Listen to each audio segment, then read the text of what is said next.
Welcome to Final Destination 5. What are we doing this time? Okay, we're doing bridges, LASIK eye surgery, and gymnastics now.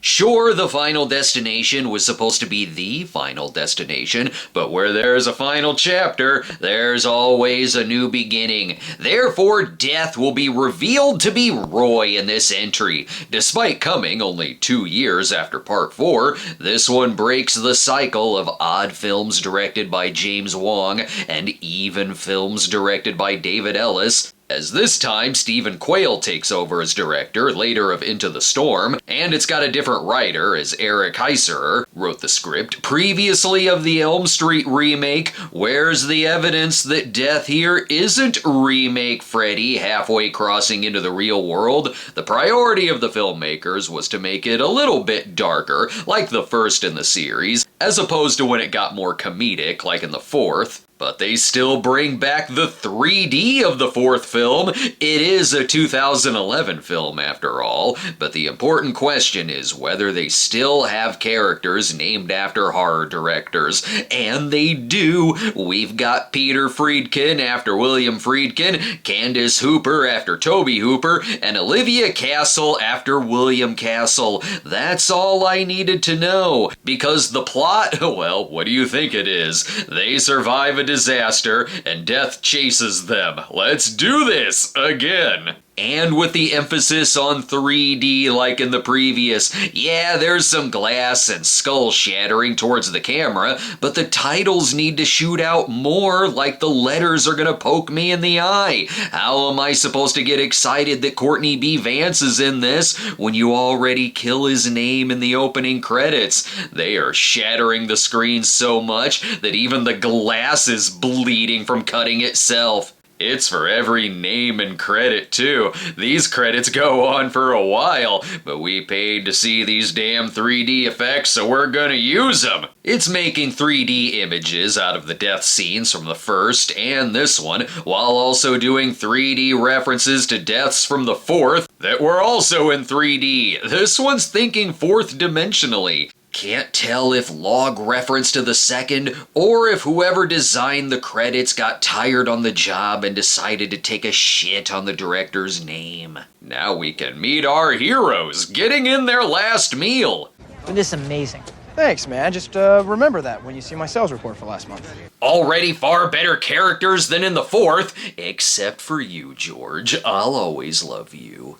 Nicholas D'Augusto plays Sam Lawton. I don't know what director that's a reference to. I'm just gonna call you Sam Bruno Mattei from now on. They're going on a company retreat that's ruined because he and his girlfriend Molly are having serious problems. Unlike the other characters. Hey. Oh, it's Candace, right? Not Is that oh, hey. Let's rub it in Sam's face so we can show him what a winner looks like. It's motivating. Oh, great. Who's this gonna be? Stoner Van? Is this gonna be the Frankie of the film? I don't want another Frankie. Never mind, Frankie got hot. Like, goddamn, we haven't gotten the point yet that she's the sexy one. Ha, there you go. I don't know what company this is, but I'll take an internship. I bet they all got game here. Ma, look at me. Look at me. Hey, if you ever need anyone to talk to, I've been told like I'm a really, really good listener by a lot of ladies. Shh, wait, don't say anything. PJ Byrne is gonna be the PJ Byrne of the movie. I think we need one more comic relief. Hey, Stan, how's it going? Hey, it's Sam, sir. Did you just correct me? I've decided to be the movie's asshole. I've got stiff competition. Look what's going on in the warehouse. It's not a day off. It's what? Retarded? Hey, we do that kind of talk online and online only. Just let the poor guy go. Look at this place. It was made for a Final Destination movie slaughterhouse. This place looks more dangerous than the opening credits. The employee bullying is a way bigger problem with Sam here, with him complaining about how he might go to Paris, but he'll miss his now ex-girlfriend. They want to send me to the flagship restaurant in Paris for who knows how long. Could be 6 months, could be a year. Just thought I'd be leaving too much behind. If I leave, I'll miss my favorite bus. And how this is going to be the best bus trip. They can have delightful small talk, and the complimentary movies are all Godfrey Ho ninja films. A sweet deal. And there's free references to others.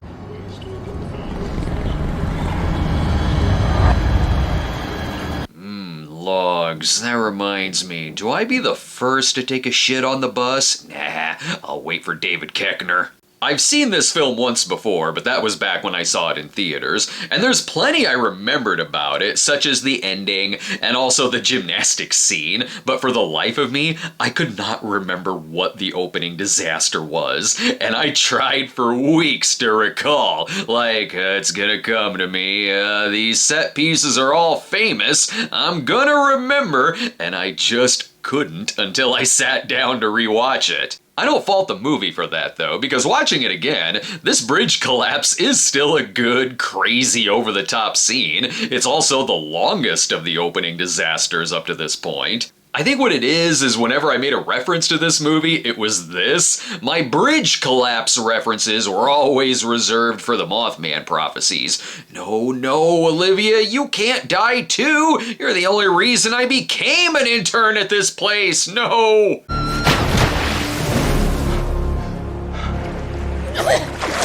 Thank God she's okay.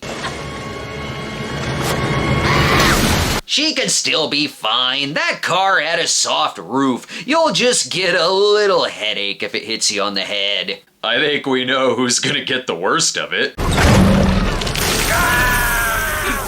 Damn, pain is way more painful here than in an Anchorman brawl. My lord, that does it. From now on, I'm taking the tunnel on my trips.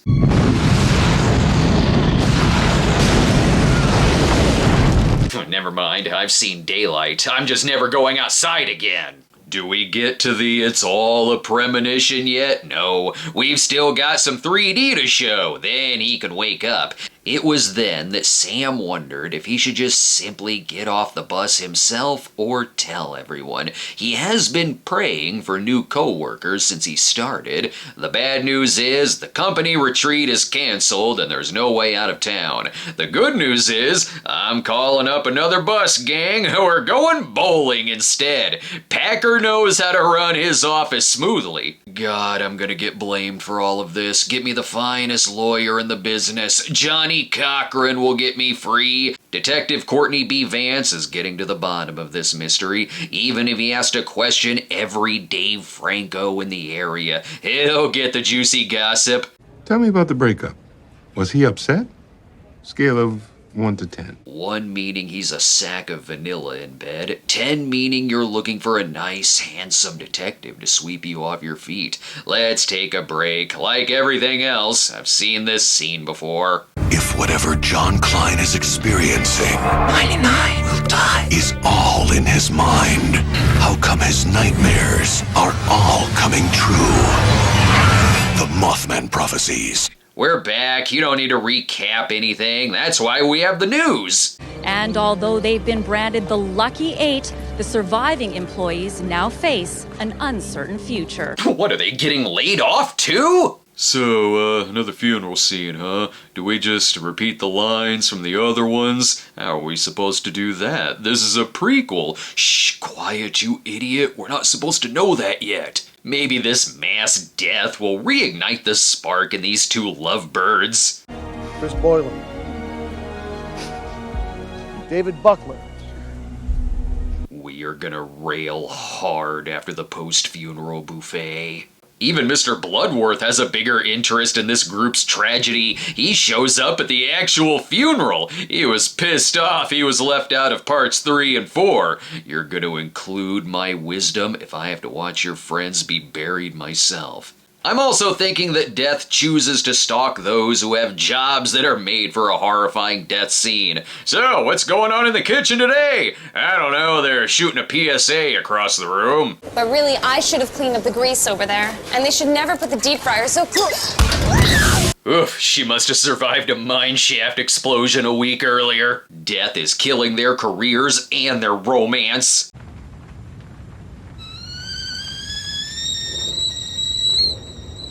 I don't know what that's gonna lead to, but get the hell out of that house! Oh good, the tea didn't explode rusted nails in your face. I guess we're okay. When everything started going down on that bridge, the only thing I thought about was you. Getting you to safety. I assure you, I heroically saved you in my premonition, and I did not run like a schoolgirl when you plummeted to your death. Will you give me another chance? These two have much better plans to cheat death. He's going to achieve immortality by becoming Tom Cruise in parody videos. And this explains why Ellen Rowe wanted her daughter to have a baby on the pit. New life will spare your life. That's a rule, I think. Now we can play What's It Gonna Be? Is the vet gonna crush her? Is the cord gonna skyrocket down her throat? I'm gonna have to pay extra attention to everything that goes on here after I mistakenly said that poor Hunt Wynorski got his balls stuck in the pool when it was his asshole. Yeah, sure, I could have re-recorded that when I was editing it, but I'm running out of things to say about this series, and I needed something to talk about here. Even if this is one of my favorite deaths in the series, it's my second time seeing the film, so I know exactly what's gonna happen, but it's still very effective in making me bite my nails as I watch it. Like, good God, I'm still thinking, oof, I don't want to accidentally step on a screw, knowing she's about to crunch like a damn taco shell.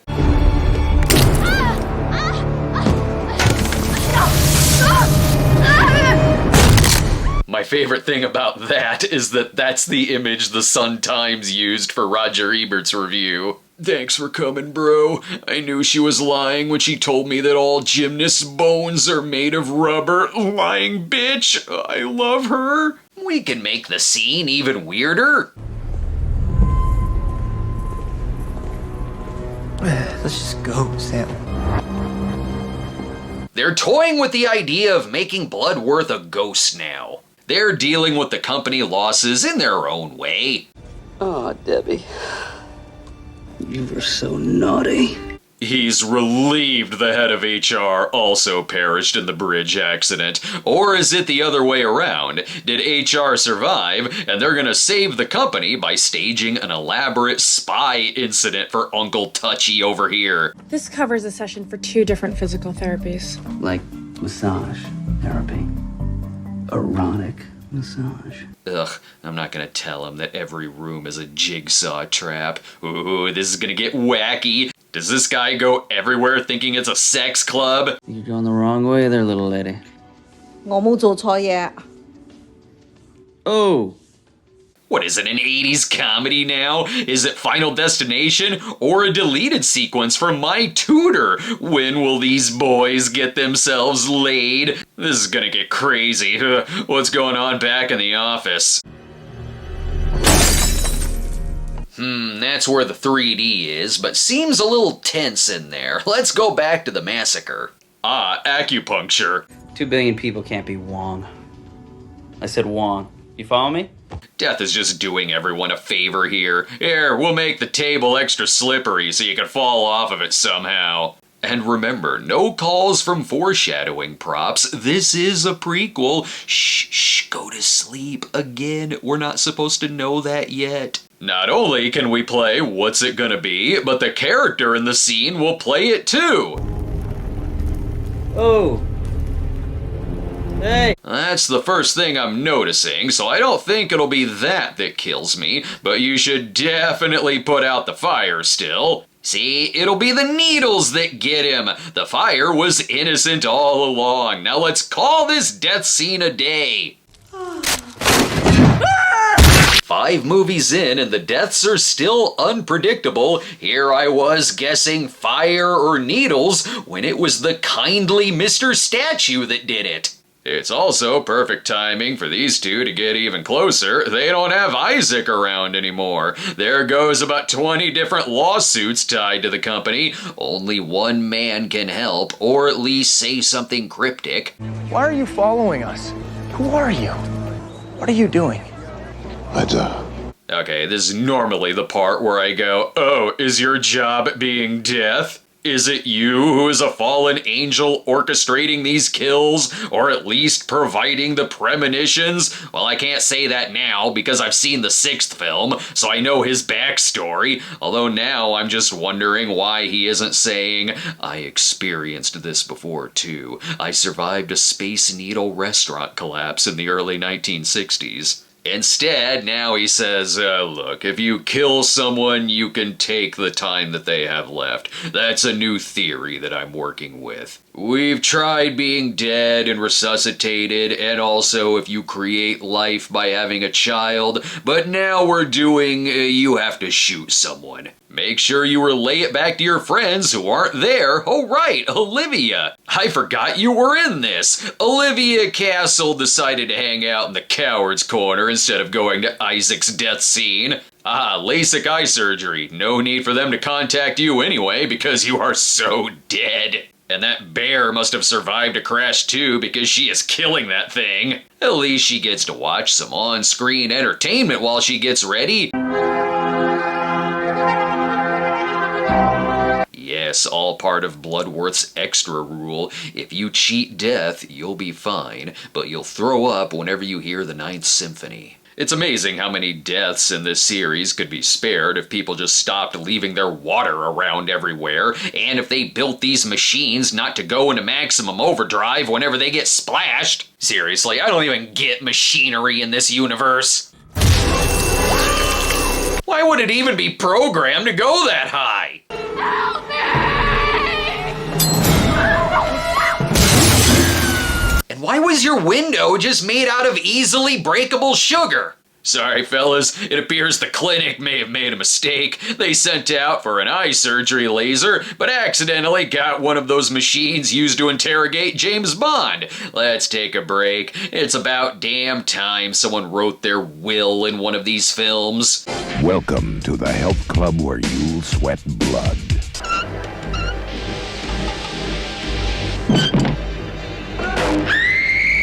Death Spa.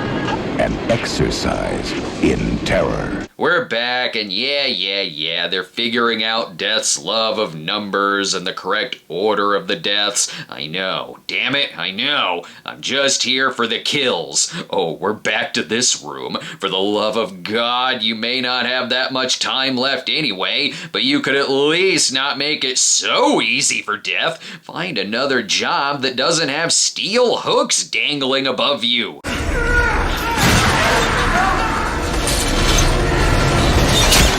I guess Death just simply didn't like that guy. What kind of workplace is this? They're shutting down the plant. Not the plant, just us. Can you believe it? I can believe it. You have an employee with a hook through his head. I do like how much more frustrated Peter gets throughout it. No, guilt doesn't kill you. Obviously, you've never met my in-laws. God damn it, we're not on one of your sitcoms. This dude is itching to become a killer. He's almost giddy when he believes Nathan may have killed the asshole employee. I kinda wish they focused more on that, with it being the story of someone who wants to kill in order to achieve extra lives, but... Who's what? The deaths are still pretty funny. And even through all that, Sam still decides to go to work. You're not seriously going to work, are you? Isaac died on a massage table.